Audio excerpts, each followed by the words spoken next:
May nagtanong kasi sa akin po, "Dok, bakit sabi mo kahapon, yung kaliwang baga natin, dalawa lang yung lobe. Tapos yung kanan baga, tatlo yung lobes." Dahil sa lobar pneumonia kasi, no? Ang sagot diyan, hindi ko rin alam. Bakit bakit kasi daw hindi pantay? Bakit dalawa sa kaliwa, tatlo din sa kanan yung baga? Na hindi ko alam ang sagot, pero maaaring dahil yun sa evolution, Pero may naalala kasi ako dati tinuro sa akin, kasi yung puso natin nasa gitna ng baga, 'di ba? So meron dun sa left lang na dalawa yung lobes. Meron kasi yung parang cardiac notch. Yung parang merong uka doon banda, kasi yung left side ng puso natin kasi, yung pinakamakapal na muscle yun sa left ventricle. Yun po kasi yung nagpa-pump ng mas malakas sa puso. So parang binibigyan na ng espasyo yung baga, nag-adjust. Nagdalawa na lang siya ng lobes para mabigyan ng espasyo yung puso na tumitibok doon sa kaliwa. O sana yun, nasagot ko na ha. Yun naman pong, Doc, ano ba yung tinatawag na alveoli sa baga? Yun naman yung mga maliliit na parang grape-like structure na ang size mga 0.2 mm, ganyan.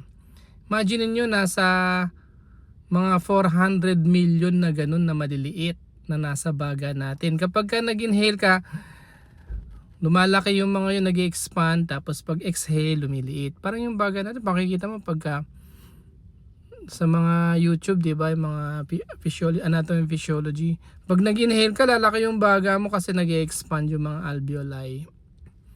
Tapos dun kasi yung exchange of gases. Maliit lang po yung membrane nun, yung alveoli, maliit para sa diffusion ng oxygen tsaka carbon dioxide. Ayan. Dok, ano bang pagkakaiba ng low risk tsaka high risk pneumonia?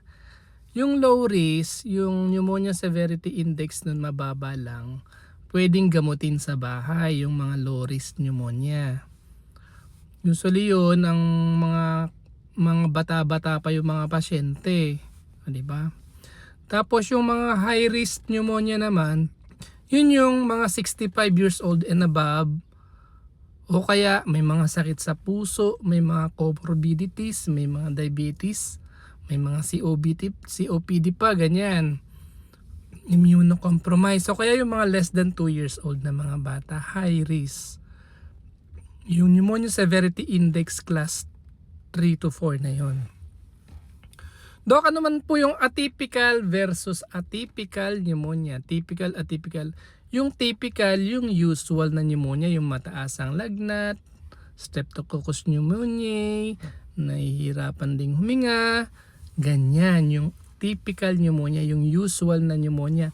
Yun namang atypical, yung kakaibang yung pneumonia, yung hindi pangkaraniwan. Bakit sinasabing hindi pangkaraniwan?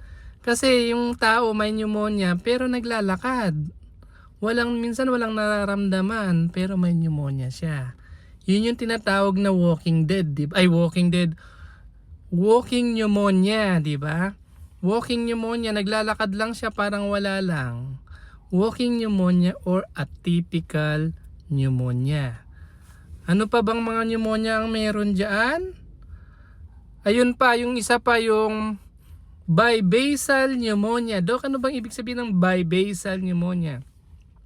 Di ba kahapon tiniskas ko yung baga, meron siyang apex dun sa taas, tapos dun sa ibaba, base. Pagka base, yung sa baba ng baga, at pagka sinabing bibasal, di dalawang base, dalawang baga sa ibaba ang may pneumonia. Bibasal pneumonia. Good morning po!